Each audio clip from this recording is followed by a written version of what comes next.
عليكم ورحمة الله وبركاته. تحياتي لكل مشاهدينا في كل مكان، مشاهدي ومحبي قناة السلام، وحلقة جديدة ومهمة جدا من برنامجكم روشتة. وزي ما احنا عارفين كل يوم الطب والعلم بيتقدموا، بيقدموا علاجات لمشكلات يمكن قبل كده ما كناش متخيلين ان هي مشكلة او ما كناش متخيلين ان هي مرض. وكتير من الناس بيتصوروا انه عرض طبيعي جدا يحصل للناس. موضوع حلقتنا النهارده هو موضوع علاج الصوت العالي اثناء النوم او ما يطلق عليه الشخير اثناء النوم. ناس كتير جدا هتبقى مستغربه ان احنا نعمل حلقه كامله عن الموضوع، لكن الحقيقه هو موضوع مهم جدا، ممكن والعياذ بالله لو ما تعالجش علاج مظبوط يؤدي الى الوفاه. طيب ايه اسبابه وايه اعراضه وايه علاجه واحدث طرق العلاج؟ كل ده هنعرفه النهارده، لكن بعد الفاصل مع ضيفنا اللي منورنا في الاستوديو دكتور هشام ابراهيم، استشاري الانف والاذن وجراحات الشخير. لكن بعد الفاصل ابقوا معنا. ضيف حلقة اليوم في برنامج الروشتة أستاذ دكتور هشام إبراهيم، دكتوراه واستشاري جراحة الأنف والأذن وجراحات الشخير جامعة القاهرة، دكتوراه واستشاري العلاج بالليزر جامعة القاهرة، زمالة الجمعية الأوروبية للشخير وأمراض النوم، مدير مركز جراحات الشخير ورائد جراحات الشخير بالليزر وبالكوبليشن، خبير واستشاري زائر بمستشفى الرويال كير العالمي بالخرطوم. مرة تانية برحب بحضراتكم معانا، وبرحب بضيفنا اللي منورنا في الاستوديو دكتور هشام ابراهيم، استشاري الانف والاذن وجراحات الشخير. برحب بحضرتك يا دكتور. اهلا يا استاذ. اهلا بحضرتك. اهلا بيكي، شرف ليا طبعا. حضرتك منورنا. الحقيقه يمكن ناس كتير قاعده بتشوفنا دلوقتي بتقول ايه يعني ما هو الناس كلها لما تبقى تعبانه او مجهده عادي جدا ممكن لما بتنام نوم عميق من كتر الاجهاد بتعمل صوت اللي هو ما يطلق عليه الشخير. وناس كتير تقول يعني انتوا عاملين حلقه على لحميه، ما هو متعارف عليه انه دي علاج عمليه لحميه بسيطه جدا والمريض بيخرج طبيعي، والموضوع بقى مش محتاج كل الكلام ده. رأي حضرتك ايه؟ شوف حضرتك، اولا انا بشكر حضرتك جدا لان حضرتك تطرقت لموضوع الشخير. شكرا جزيلا. وبعدين انا شايف حضرتك وحضرتك بتعرضي الموضوع في شويه احراج، يعني محرجه انك تقولي احنا حلقتنا النهارده عن موضوع الشخير فبتقوليها بنوع من انواع الايه الكسوف شويه. شوفي حضرتك، احنا في مجال الشخير بقالنا اكتر من 35 سنه، بتكلم عن نفسي شخصيا. اكتر من 35 سنه في مجال سواء تشخيص او علاج الشخير. ما اقولش لحضرتك اكتر من 20 سنه او ال 20 سنه الاولانيين، اما كان عيان بيجي لي وكنت اساله السؤال المفروض التقليدي لتخصصي، لان احب بس اقول للساده المشاهدين الاول ان موضوع او تخصص الشخير هو بيندرج تحت تخصص الانف والاذن. تمام، بس هو تخصص جديد يا دكتور ونادر. هو طبعا جديد ونادر. نقدر نقول تخصص الانف والاذن دلوقتي تخصص كبير جدا، وابتدى يندرج تحتيه تخصصات اكثر تخصصا بنسميها سب سبيشاليتي، زي مثلا جراحات قاع الجمجمه، زي القوقعه، زي الجيوب الانفيه، زي الحنجره، زي جراحات الرقبه، ومن ضمنها جراحات الشخير. فجراحات الشخير دي وخاصة طبعا ابتدت تظهر على الميديا او تظهر على السطح زي ما بيقولوا، مش عشان هي حاجة جديدة، لا عشان الميديا في اخر 10 سنين سواء سوشيال ميديا او تلفزيون او سوشيال ميديا بدأت تنفتح على وابتدت الدنيا تفتح. لكن احنا بقالنا 30 سنة، او انا بتكلم عليا شخصيا 30 سنة في مجال الشخير. كان العيان لما بيجي لي الحقيقة سواء الزوج او الزوجة يقعدوا قدامي وكنت بسألهم السؤال التقليدي، هو حضرتك في صوت بتعمليه شخير وانت نايمة؟ ابص الاقيها راحت عينيها اتكسرت وبصه في الارض وكأنه شيء محرج، مهين، يعني كأن انا بقول لها حاجة مهينة جدا. وكذلك لما اقول للزوج، على فكرة انا لما بسأل عادة ما بسألش المريض، انا بسأل اللي جنب المريض في السرير. ما هو المريض مش حاسس بحاجة. برافو عليك، برافو عليك. عشان كده دايما بسأل، عشان كده كان كتير جدا لما بيقولي يعني كانوا بيجولي فاسال مثلا السيده اللي بتشخر وبسال جوزها، هو المدام او زوجتك بتشخر وهي نايمه قبل ما هو يجاوب هي تجاوب لا يا دكتور. طبعا بتبقى متخيله ان ما استحاله، لا يمكن، ده عيب. ده عيب كمان ان هي تطلع صوت او في شخير وهي نايمه. انا عايز اقول لحضرتك ان النهارده المرضى بيجوا لي المركز، هم جايين لي، هم الاثنين وجايين لي بيضحكوا وجايين لي مسجلين.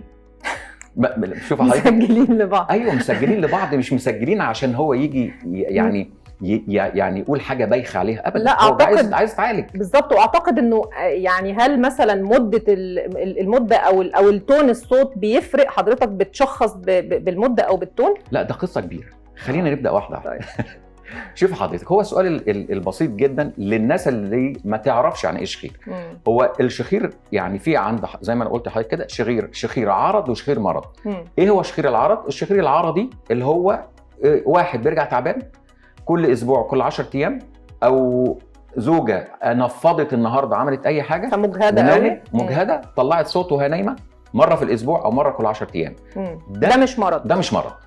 طب هيسالوني طب ايه اللي يخلي واحده تنام؟ على فكره احنا عندنا يعني او في مجالنا بالذات في الشخير كل حاجه ليه. وانا بحب جدا اللي قاعد قدامي وبيسمعني لازم يفهم قبل ما ياخد مني المعلومه وياخدها كده كانها معلومه طبيعيه، ما تسالش، ما عنديش حاجه اسمها كده. فهو ليه المريض او ليه الشخص العادي بيشخر في اليوم التعب؟ لان اليوم التعب دون بيحصل ارهاق لكل حته في جسمه، ارهاق لكل عضلات جسمه. من ضمن العضلات اللي بيحصل فيها ارهاق هي عضلات الحلق. وعضلات الحلق دي اللي عايز بقى يحفظ معانا ويتابع ويركز، عضلات الحلق دي يعني سقف الحلق وعضلات الحلق كلها وعضلات اللهاء. دي عضله جديده؟ لا دول عضلات بالنسبه لنا احنا يعني دي مجموعه من العضلات لما بيحصل فيها ارتخاء اثناء النوم هي بيحصل فيها الشخير. طيب ما تيجي نشوف كلمه شخير او شكل الشخير معناها ايه؟ معانا فيديو طويل، معانا فيديو صغير هنتفرج عليه ويبين ازاي الشخير بيحصل ببينه كده. يعني العين بيبقى صاحي وبيطلع صوت من بقه والصوت ده بيطلع في صورة شخير. ازاي؟ الفيديو هيبين. تمام. زي ما حضراتكم شايفين. تمام. الشخص قاعد فاتح بقه وبيطلع صوت، بيطلع هواء، بيطلع زفير لبره. لو تاخدوا بالكم ان في حاجه اسمها اللهاه. على فكره في معلومه خاطئه ناس كتير جدا هنبتدي نصحح معلوماتنا دلوقتي ان الحاجه اللي بتتحرك في بق العيان ده دلوقتي دي اسمها اللهاه وليس لسان المزمار.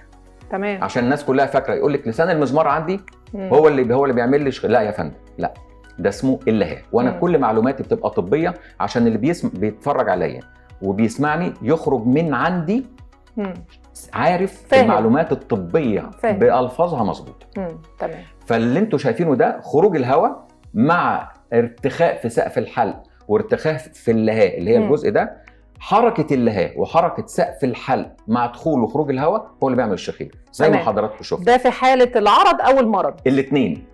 في العرض اللي هو تعبان، العضلات مجهده وتعبانه ومرتخيه، بيحصل شخير مره في الاسبوع او مره كل 10 ايام، وده لا نعول عليه وليس له علاج. اي مشكله وليس له علاج. امتى بقى نقول ان هو مرض ومرض عضال ولازم نتوجه الى الطبيب فورا؟ ده سؤال ممتاز جدا. دي بدايه الاسئله المهمه جدا. اولا الشخص اللي بيشخر يوميا ده بيعتبر مرض يوميا. وانا بحذر اي حد بيشخر وبيطلع صوت يوميا ان هو يلحق بسرعه يروح لحد متخصص لجراحات الشخير. مش اي حد بيعالج موضوع الشخير، مش اي انف واذن، مش اي تخصص انف واذن يعالج. لا لازم يبقى كاتب على روشتته يا اما مركز جراحات الشخير او علاج الشخير. هنا بس نقدر نقول اللي هو متخصص في الحته دي. تمام كويس. طيب الشخير اللي بيحصل اللي هو المرضي هو الشخير اليومي اللي هو سواء كان راجع تعبان او راجع مش تعبان، خلاص بقى ده يومي موضوع الشخير. تمام. طيب ايه اللي خلانا نقول ونفتح عيادات ونفتح مراكز ونجيب اجهزه ونكلف نفسنا ويبقى اسمي دكتور متخصص في جراحات الشخير؟ عشان مشاكل. لان مشاكله واضح انها كتير. شوفي حضرتك قولا واحدا من الاول ان الشخير بيبدا بصوت وينتهي بموت والعياذ بالله. يبدا والكلام ده كله انا مش بقوله من كلام. الكلام دراسات. ده كله بالظبط. الكلام ده كله دوكيومنتد وابحاث ونسب على مستوى العالم كله بتقول ان العيان اللي بيترك نفسه للشخير بيتطور لحاجه اسمها انقطاع نفس، ثم يتطور انقطاع النفس لمشاكل كبيره جدا سواء في القلب سواء في الضغط، وكل ده نتكلم عليه وينتهي في الاخر للموت. طيب انقطاع النفس اللي حضرتك بتتكلم عنه ده بيتم بشكل تدريجي يومي؟ يعني كل مثلا يوم المريض بيتعب اكتر وبيحصل له مشاكل في النفس اكتر؟ شوفي حضرتك، موضوع الشخير احنا بنسميه موضوع دايناميك. كلمة دايناميك يعني متحرك. يعني ايه؟ متحرك يعني بيسرق العيان، بمعنى ان هو في الاول المريض بيبقى بيشخر، يقول لك عادي، ما انا كل الناس بتشخر عادي، برجع بشخر، وايه يعني مفيش مشكله. من الصوت بيبقى واطي، وبعد كده الصوت بيبقى عالي، وبعدين بيتطور لان الصوت بيبقى صوت معاه توقف للنفس فترات بتصل ل 30 و40 و50 ثانيه، تخيلي. وهنا تبدا الخطوره تبدا الخطوره، نظرا لكلمه مهمه جدا بتخلي موضوع الشخير ده من المواضيع المهمه جدا، علاقه الشخير بالاكسجين. وده كي او مفتاح او نقطه مهمه جدا في موضوع الشخير. ده بدايه الخطوره يا دكتور، نقص الاكسجين. بالظبط، نقص الاكسجين اللي هو بيبدا بيسرق العيان من الاول لغايه ما ينتهي زي ما انا قلت كده لمشاكل في القلب، لمشاكل في كل حته في الجسم، لينتهي بغيبوبه وموت اثناء النوم. يعني وارد جدا ان يكون الشخص اللي عنده مشاكل في الضغط او القلب يكون سببها الرئيسي مشكله الشخير، وهو بيعالج القلب وبيعالج الضغط وبيلاقي مفيش تقدم في العلاج لانه ما بيعالجش السبب الرئيسي. كلام مظبوط 100%. 100% ان كتير جدا او 30، خلينا نتكلم بقى كلام دوكيومنتد او كلام علمي 30% من مرضى القلب ومرضى الذبحه الصدريه 30% منهم بيبقى عندهم مشاكل شخير. وللاسف كتير جدا من بياخدوا ادويه وياخدوا علاج وياخدوا ادويه ضغط وياخدوا كل حاجه ما بتحسنوش. ايوه. عشان كده النهارده بقى في بيننا وبين دكاتره القلب لينك، يعني كتير جدا دكاتره القلب النهارده خلاص بقى عرفوا يبعتوا لحضرتك العيان بالظبط كده، يقول العيان ده ما بيتحسنش معايا، والعيان ده مليان، والعيان ده عنده شورت نيك، رقبته قصيره، والعيان ده لما بساله بيشخر ويتخنق وهو نايم. لا، روح دكتور الجراحات الشخير، عالج موضوع الشخير وعالج موضوع توقف النفس وتعالى لي اعالجك ساعتها سواء كان ضغط او قلب او اي حاجه بسهوله جدا. هل في سلوكيات خاطئه ممكن الشخص يمارسها في حياته تؤدي الى مرض الشخير، زي مثلا التدخين والشيشه والاشياء دي؟ شوفي حضرتك، احنا عندنا بقى نخش في اسباب الشخير. ما هو الشخير ما بيجيش من الهواء، ما طبعا ليه اسباب. الشخير ليه اسباب. عندنا برضو شويه صور نقدر نتفرج عليهم ونشوف. اول صوره معروضه قدامنا هي صوره شخص طبعا ده تيبيكال عيان شخير، يعني عيان شخير مثالي. انا العيان الشكل ده لما يجي يخش عليا قبل ما هو بيتكلم اقول له انت بتشخر وعندك انقطاع في النفس. ليه؟ المريض الشخص دون اولا مليان جدا، سمين جدا، عنده سمنه، عنده حاجه اسمها شورت نيك، رقبته قصيره، رقبته تخينه واسعه. لو فتحنا بقه بلاقي منظر اللوز، برضه نعلق برضه عليه تاني. وشايفه حضرتك بياكل كتير وعنده شورت نيك وعنده السمنه زياده جدا. الصوره اللي بعديها دي اللوز، لو فتحت بقه ابص الاقي باينه كده بالظبط كده، ده منظر اللوز. والناس كتير جدا هتستغرب لما تقول لي ايه ده، هو عيان اللوز ممكن يشخر؟ عيان اللوز يشخر، ده عيان كل اللوز من اهم اسباب الشخير في الكبار والصغيرين. كبار وصغيرين. الصوره اللي بعد كده دي صوره انف فيها على ايدنا اليمين فيها حاجز انفي معوج. اذا حاجز انفي معوج يعني مناخير مسدوده، فالمناخير لما بتقفل بتؤدي الى الشخير، وهشرح الكلام ده كله ازاي. هل في صوره بعد كده؟ الحاجز الانفي المعوج ده ممكن يسبب مشاكل في الاكسجين والتنفس طبعا. بص حضرتك، الصوره دي مهمه جدا، هي دي اللي لازقه على اللسان.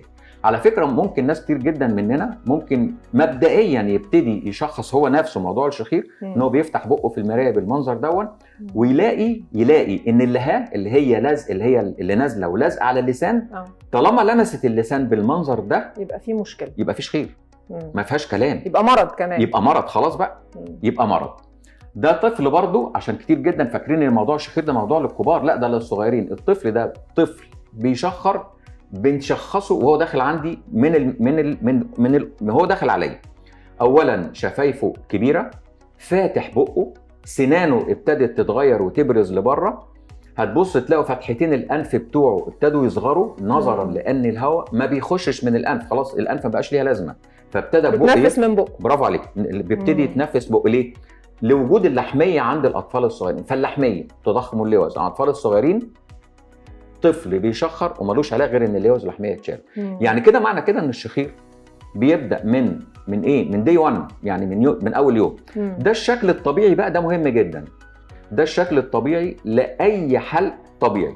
بص حضرتك، ده اللسان تحت وفوق زي ما انتوا شفت حضرتك البتاعه الصغيره دي. أيوة. دي اللي شفت الفرق ما بين دي مختلفه تماما. مختلفه تماما. طب هل بمرور الوقت ممكن شخص يبقى كده وبعدين يتحول؟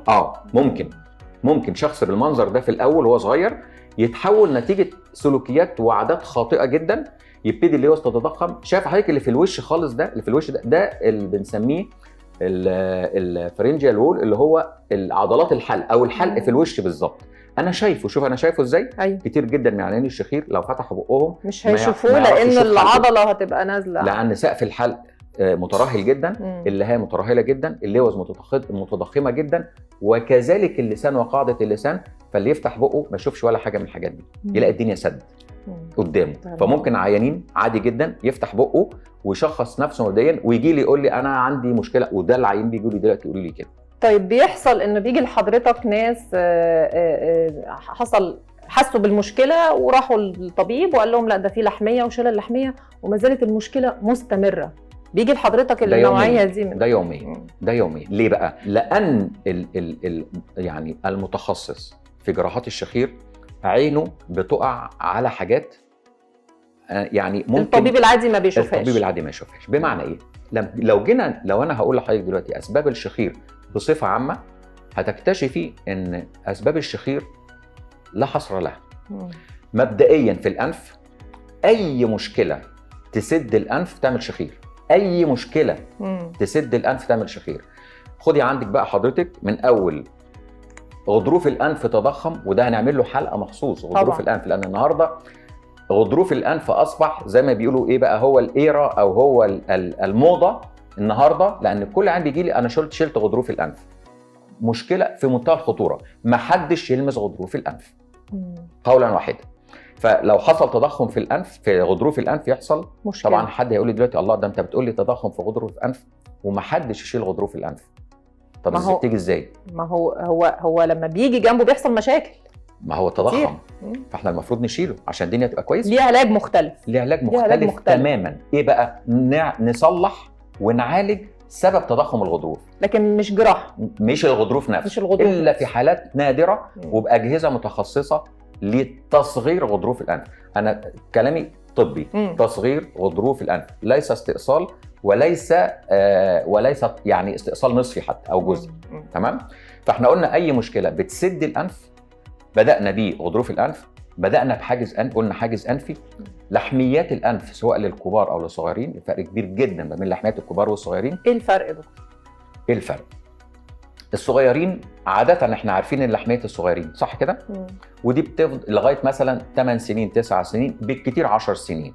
في الفتره دي احنا بنسميها لحميه اطفال او لحميه انف. فرق كبير جدا ما بينها وبين حاجه اسمها زوايد لحميه او لحميات في الانف بتبقى في الكبار من فوق 10 سنين 20 30 50 زي ما تقولي. تمام. الفرق بين الاثنين ان اللحميه بتاعت الاطفال الصغيرين دي بنشيلها مع اللوز وكلنا عارفينها. لحميات الكبار دي عاده بتبقى جايه من الجيوب الانفيه، وعاده بتبقى ليها فترات طويله جدا، وعاده بيبقى ليها مشاكل جامده جدا، سواء كان بقى جوه الجيب الانفي، بتوصل للعين، بتوصل لقاع المخ او قاع الجمجمه. يعني ده قصه كبيره جدا، لكن ببساطه الفرق كبير. لحميه الاطفال اطفال، والزوائد اللحميه للكبار ده للكبار موضوع تاني مختلف، سواء في علاج سواء في تشخيص سواء في كل حاجه. تمام. نرجع تاني ليه اسباب الشخير. قلنا كل حاجه في الانف لغايه حساسيه الانف، لغايه لحميه اطفال او كبار، زوائد لحميه، اورام في الانف، اي شيء يسد الانف يعمل لي شخير. لكن امراض او اصحاب مرض الجيوب الانفيه معرضين برضه. يعني اللي عنده جيوب انفيه ما يستسهلش كده يقول انا باخد دواء صداع وخلاص وببقى زي الفل وعنده شخير. هو السؤال بقى اللي مهم، ليه اي حد مناخيره بتتسد يبقى عنده شخير؟ ليه؟ لان احنا ربنا خلق لنا كل عضو ليه وظيفه. وظيفه الانف ايه؟ التنفس، الاكسجين، صح كده؟ عشان نعيش. كويس جدا. طب لو الانف اتقفلت، المدخل الوحيد للهواء البديل الفم. برافو عليكي. طيب نعتبر كده ببساطه ان الانف اتقفلت والبديل هو الفم اتفتح. انا ما يهمنيش الصبح على فكره بالنهار، انا يهمني بالليل. طيب فتحتي حضرتك او انا او اي حد 8 ساعات بياخد نفسه من المدخل الغير طبيعي اللي ربنا عمله لنا. بيحصل ايه؟ هيحصل خلل أكيد. يحصل خلل. اول حاجه دخول وخروج الهواء بيحرك لي حاجتين مهمين جدا، سقف الحلق واللهاب اللي احنا شفناه. اول يوم ماشي، اول شهر ماشي، اول 6 اشهر مفيش مشكله. طب حضرتك جيبي ورقه صغيره زي اللي في ايدك كده وافضلي اعمليها كده لمده سنه، الورقه يبقى شكلها عامل ازاي؟ ايه؟ تبقى مأساة. فاكره حضرتك الايام زمان واحنا صغيرين، الكبار طبعا مش عارفوا، الصغيرين مش عارفوا الكلام ده دلوقتي. انا صغيره برضه. لا كنا بنجيب ورقه ونعملها كده ونعمل فيها ننفخها، كان بيطلع ايه؟ صوت. البخار. صوت ورقتين. أيوه. ونعملهم كده. كان ما بقول ما انا صغيره فمش عارفه. طيب ماشي، الصغيرين اللي قاعدين يتفرجوا مش هيعرفوا، لكن احنا زمان كنا بنلعب بيها كده. هو ده الصوت اللي نتيجه حركه الورقتين بيطلع صوت. فبالتالي في الجزء اللي جوه، كل الجزء اللي جوه بيترهل سنه واثنين وثلاثه وخمسه، مش شهر ولا شهرين. على المدى الطويل. على المدى الطويل يبتدي يحصل ترهل، يبتدي يحصل ارتخاء، ويبتدي يحصل الصوت. كويس كده. فاحنا عرفنا ليه السبب اللي لما الانف تتقفل يحصل صوت. الشخير. تمام. طيب خلصنا الانف. ندخل على الحلق. اي شيء في الحلق يتضخم، يدخل دخول وخروج الهواء فيه هيبقى بايه؟ بصعوبه. ده غير بقى ان الهواء اللي داخل اساسا من الفم ولا متنقي طبعا ولا متفلتر، يعمل مشاكل كتير. وسبحان الله ربنا عامل لنا الانف دي عشان في الصيف بتعمل زي التكييف، تبرد الهواء، في الشتاء تسخن الهواء، بحيث يدخل الرئه عندنا متفلتر على درجه هي درجه مزبوط. واحده صيف وشتاء، ومتفلتر من كل الحاجات. عشان كده عيانين الشخير دايما تلاقي عندهم كحه، ويبقى في جفاف في الحلق. وجفاف، برافو عليك. من اساسيات عيان الشخير يقول لك انا بنام وجنبي كوبايه ميه، بيصحى بالليل يروح واخد بق يطر النشوفيه بتاعت حلقه. فالجديد بقى برضو طبعا دخول وخروج الهواء من مدخل مش مظبوط يخلي اللوز تتضخم، يخلي ترهلات في سقف الحلق واللهاب، مع انه في الاول ما كانش فيه. لا، ابتدى يحصل ترهلات، يبتدي يحصل التهابات في كل حته، يبتدي يحصل بلغم، يبتدي يحصل مخاط. الهواء بيخش بقى مدخل غير طبيعي، جزء منه بيخش ده من البق، جزء منه يخش على الرئه، وجزء تاني يخش على المعده. برافو عليكي. يعمل ايه بقى؟ ده يعمل مشاكل في المعده كتيره جدا، كل مشاكل المعده طبعا. من اول غازات. عشان كده كل عيان الشخير يقول لي عندي غازات، ما هو ما بيجيش يقول لي كده، لان بيفتكر حضرتك بتبقى عارف الاعراض اللي عنده، بيفتكر ان موضوع المعده ده بعيد منفصل. يجي يقول لي انا عندي ارتجاع مريء وبقالي 3-4 سنين بعالج ارتجاع المريء. ارتجاع المريء بيحصل برضه من هو مش ارتجاع. هو مش ارتجاع، هو المخاط والبلغم بينزل على المعده يهريها فيعمل التهابات. فالتشخيص بيبقى خاطئ، يقول لك عندي ارتجاع مريء، يبقى غازات، مشاكل في المعده، مشاكل في الجهاز اللي هو الايه، يبقى عندي شويه امساك، شويه اسهال ومغص. ده في بطنه، ويروح لطبيب بطنه ويفضل يتعالج وما يحصلش اي تقدم، ويتخيل بقى ان هو ايه، خلاص بقى بعد ما بيعمل عمليه باسبوع مشاكل المعده بتنتهي 100%، مش 20. ده الموضوع طلع متشعب جدا جدا يا دكتور، يعني عكس ما كنا نتخيل، يعني انا والساده المشاهدين طبعا. طيب خليني اسال حضرتك سؤال مهم جدا. مريض الشخير ازاي يروح لطبيب متخصص مشهود له بالكفاءه؟ يعني ايه اللي بيميز طبيب عن اخر في هذا التخصص، او ايه اللي بيميز مركز عن اخر؟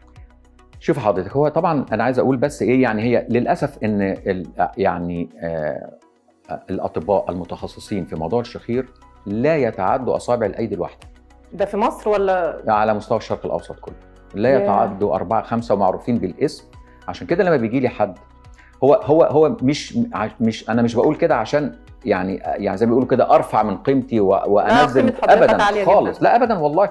هي الفكره كلها ان موضوع الشخير موضوع من اصعب المواضيع في التشخيص والعلاج. ليه؟ لان احنا بنلعب اولا تشخيصه. النهارده بقى فيه بروتوكولات مخصوصه احنا بنشخص بيها، اجهزه بنشخص بيها.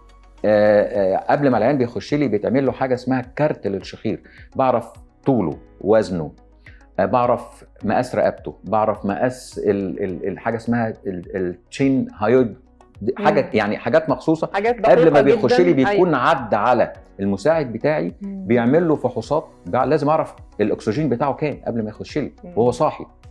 كل الكلام ده لازم بيتحط في الفايل بتاعه. لازم يتحط في الفايل بتاعه. هو للاسف يا دكتور وقت حلقتنا عدى سريعا، لكن يعني عايزين حضرتك توعدنا انك تكون منورنا في حلقات تانية، لان الموضوع طلع مهم جدا، ويمكن انا ما عدناش نص الاسئله حتى. قبل ما نختم حلقتنا مع حضرتك، نصيحه تقدمها لكل مشاهدينا.